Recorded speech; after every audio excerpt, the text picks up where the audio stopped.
CG board कक्षा 10वीं के विद्यार्थियों को अध्याय 15 से 1 नंबर वाले प्रश्न बता देता हूँ। तो 1 नंबर वाले प्रश्न में आपको इन्हीं को पढ़ के जाना है, और ये अभी जो बता रहा हूँ ये परीक्षा बोर्ड से, और साथ ही साथ ना कुछ महत्वपूर्ण अलग से भी प्रश्न हैं, ठीक है, उनको भी आपको पढ़ना है। तो पहले मैं इनको दिखा देता हूँ, उसके बाद ना जो आईएमपी सूची जो बोर्ड ने दिया है उसको भी आपको दे दूंगा, ठीक है। तो यहीं से प्रश्न आपको देखने को मिलेगा और कहीं से देखने को नहीं मिलेगा। तो आपको जितना बताया गया है उतना ही आपको पढ़ना है, ज्यादा पढ़ने की आवश्यकता नहीं है। मैंने पूरा रिकॉर्ड चेक किया है, जो जो प्रश्न इंपॉर्टेंट है वो पूरा प्रश्न मैंने आप लोगों को आईएमपी सूची जो टिक करा के दिया है ना, उसमें मैंने पहले ही बता दिया है। तो वहीं से प्रश्न आएगा, और हर साल ऐसा होता है, जितना मैं बताया हूँ वहीं से प्रश्न आए हैं, ठीक है। तो चलो आपको दिखा देता हूं मैं। यहाँ पे देखो, पहला प्रश्न है, देखो अध्याय कौन सा है, ठोस आकृतियों का पृष्ठीय क्षेत्रफल एवं आयतन, अध्याय 15 से, ठीक है। अध्याय 16 से कोई प्रश्न नहीं आएगा 1 नंबर वाले, बाकी जो 2 नंबर 3 4 5 6 रहेगा उसको मैं जल्दी बता दूंगा आपको। तो ये घनाभ के ए व सी भुजा वाले पृष्ठ के विकर्ण की लंबाई, तो क्या होगा, उत्तर क्या लेना है, सी लेना है, अंडर रूट के अंदर सी स्क्वायर प्लस ए स्क्वायर आ जाएगा, ठीक है। आगे देखते हैं।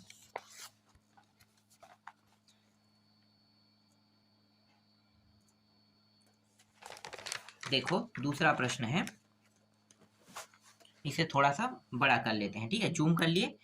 यदि घनाभ की भुजा ए इकाई, बी इकाई, सी इकाई हो तो इसका आकाशीय विकर्ण होगा। तो आकाशीय विकर्ण कितना होगा, a square plus b square plus c square under root के अंदर। इसी तरह से यहाँ पे देखो, त्रिज्या अगर आर तथा एच ऊंचाई के बेलन का आधार क्षेत्रफल होता है तो पाई आर स्क्वायर होता है। एक बेलन के आधार का क्षेत्रफल 16 पाई वर्ग सेंटीमीटर है तो उसकी त्रिज्या होगी 4 सेंटीमीटर। पांचवा प्रश्न है, आर त्रिज्या तथा एच ऊंचाई वाले शंकु की तिर्यक ऊंचाई होगी R plus H under root के अंदर स्क्वायर में, ठीक है। शंकु का आधार होता है तो वृत्ताकार होता है। छठवा है, छठवा नहीं, आठवां, ठीक है, आठवां देखो, 6 सेंटीमीटर त्रिज्या तथा 8 सेंटीमीटर ऊंचाई वाले शंकु की तिर्यक ऊंचाई होगी 10 सेंटीमीटर। नवा प्रश्न है, 5 सेंटीमीटर त्रिज्या वाले शंकु का वक्र पृष्ठ 65 पाई वर्ग सेंटीमीटर है तो उसकी तिर्यक ऊंचाई होगी 13 सेंटीमीटर। आर त्रिज्या वाले अर्धगोले का संपूर्ण पृष्ठ होता है 3 पाई स्क्वायर होगा। एक बेलन के आधार की त्रिज्या आर तथा ऊंचाई एच हो तो इसी त्रिज्या व ऊंचाई के शंकु का आयतन होगा। तो आयतन कितना होगा, तो शंकु का आयतन आप लोगों को पता है कि नहीं पता है, तो मैं आपको दिखा देता हूँ, 1 मिनट, ठीक है। यहाँ पे देख सकते हो, ये जो है ये शंकु का आयतन 1/3 पाई आर स्क्वायर एच, और ये जो है ना ये बेलन का 1/3 हिस्सा है, ठीक है। तो बेलन का अगर पूछा जाता है तो 1/3 हिस्सा, आगे मैं दिखाऊंगा, इससे रिलेटेड प्रश्न है। शंकु के पार्श्व पृष्ठ का सूत्र पाई आर एल होता है। नेक्स्ट है, एक बेलन के आधार की परिधि 88 सेंटीमीटर हो तो उसकी त्रिज्या कितनी होगी, 14, और अगर 44 हो जाए तो 7, ठीक है। आगे देखते हैं, बेलन के पृष्ठीय जाल में आयताकार भाग का क्षेत्रफल होगा यदि त्रिज्या आर व ऊंचाई एच हो तो उत्तर क्या लेना है, 2 पाई आर एच लेना है। किसी घन के पृष्ठीय जाल में वर्गों की संख्या 6। एक शंकु के व्यास 12 सेंटीमीटर तथा ऊंचाई 8 सेंटीमीटर है तो शंकु की तिर्यक ऊंचाई 10 सेंटीमीटर। एक शंकु की त्रिज्या 3 सेंटीमीटर, ऊंचाई 4 सेंटीमीटर, तो शंकु की तिर्यक ऊंचाई होगी तो 5 सेंटीमीटर होगी। एक शंकु का व्यास 6 सेंटीमीटर और ऊंचाई 4 सेंटीमीटर, तो शंकु की तिर्यक ऊंचाई यहाँ भी 5 आएगा, वही प्रश्न है, दोबारा हो गया है, ठीक है। आगे देखो, घनाभ के शीर्षों की संख्या होगी तो 8 होगी घनाभ के शीर्षों की संख्या। फिर 20वां प्रश्न देखो, घनाभ के कुल विकर्णों की संख्या कितना होगा, 16 होगा।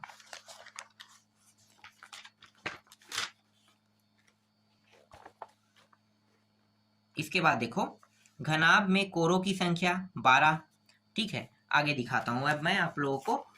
इस अध्याय से इस साल जो संभावना है वो है वस्तुनिष्ठ प्रश्न का नहीं है, रिक्त स्थान वाला है। तो चलो देख लेते हैं रिक्त स्थान वाला संभावना में, ठीक है। ये जो मैं बता रहा हूँ इसके आने के ज्यादा चांस है। 1 मिनट दिखाता हूँ, ठीक है।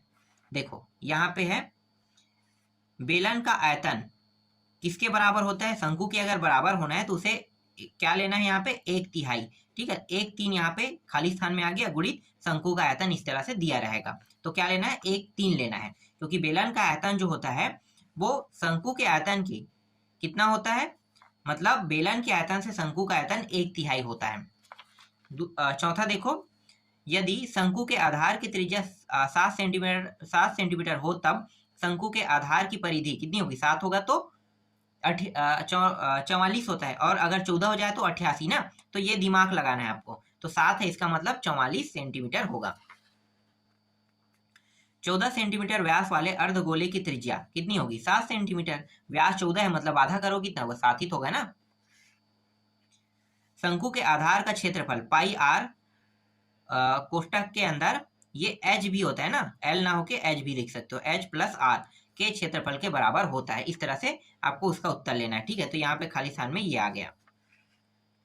शंकु का आयतन बेलन के आयतन का कितना होता है, 1/3 होता है, ठीक है। 1/3 मतलब 1/3। तो यहाँ पे उत्तर क्या आ गया, 1/3 आ गया। एक कमरे की लंबाई 6 मीटर, चौड़ाई 3 मीटर और ऊंचाई 2 मीटर है, तो इस कमरे में अधिकतम 6 मीटर लंबी बांस रखी जा सकती है।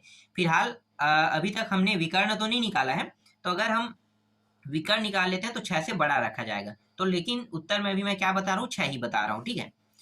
आगे देखते हैं, यदि एक लंबवृत्त बेलन के आधार की परिधि 44 तो त्रिज्या कितना होगा, 7, पता चल गया होगा, ठीक है। 7 ले लेना है। इसके बाद 2 बराबर ऊंचाई वाले लंबवृत्त बेलनों के आधार की त्रिज्या 3:4 के अनुपात में है, तो उसके आयतनों के अनुपात बताना है। तो 3 3 9 और 4 4 16, तो 9:16 हो जाएगा, ठीक है। इसके अलावा और कुछ प्रश्न यहाँ पे है, देख लेते हैं एक एक नंबर वाला। देखो रिक्त स्थान में यहाँ पे है, घनाभ के कोरों की संख्या 12 होता है, घनाभ के कुल विकर्णों की संख्या 16 होता है, एक घन के आकाशीय विकर्णों की संख्या 4 होता है, एक घन की भुजा a इकाई हो तो उसके पृष्ठ विकर्णों की लंबाई a अंडर रूट के अंदर 2 इकाई होगा। यदि घन की भुजा a इकाई हो तो उसकी आकाशीय विकर्ण की लंबाई a अंडर रूट के अंदर 3 इकाई होगा। गोले का पृष्ठीय क्षेत्रफल उसी त्रिज्या के वृत्त के क्षेत्रफल का 4 गुना होता है। एक बेलन के आधार की त्रिज्या r हो तो उसके आधार की परिधि 2πr होगा। घन के पार्श्व पृष्ठ का क्षेत्रफल जिसकी प्रत्येक भुजा a हो 4a² होता है। शंकु की त्रिज्या r, ऊंचाई h व तिर्यक ऊंचाई l में संबंध होता है, तो l² बराबर h² प्लस r²। एक इकाई त्रिज्या वाले गोले का आयतन 4/3 पाई घन इकाई होगा। इसके बाद सत्य असत्य दिखा देता हूं। सत्य असत्य में देखो, घनाभ की सभी फलकें वर्गाकार होती है, यह सत्य है। घन के सभी फलक वर्गाकार होते हैं, ये सत्य है। आयताकार कागज का क्षेत्रफल बेलन का वक्र पृष्ठ होता है, ये सत्य है। शंकु के आयतन बेलन के आयतन का 1/4 होता है, ये गलत है, 1/3 होता है।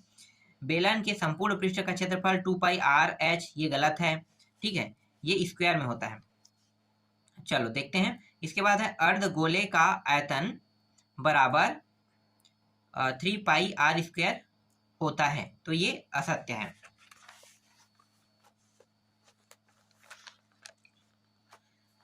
एक घनाभ के आकाशीय विकर्णों की संख्या 4 होती है, ये सत्य है। एक घन के आकाशीय विकर्णों की संख्या 8 होती है, यह सत्य है। घन के कुल विकर्णों की संख्या 16 होती है, ये सत्य है। तो जितना प्रश्न एक एक नंबर में आने वाले हैं वो सारे प्रश्नों को मैंने आपको बता दिया, ठीक है। ब्लूप्रिंट के हिसाब से पूरा मैंने बताया आप लोगों को। तो आपको इन्हीं सभी को पढ़ के आपको अपने एग्जाम में जाना है, ठीक है।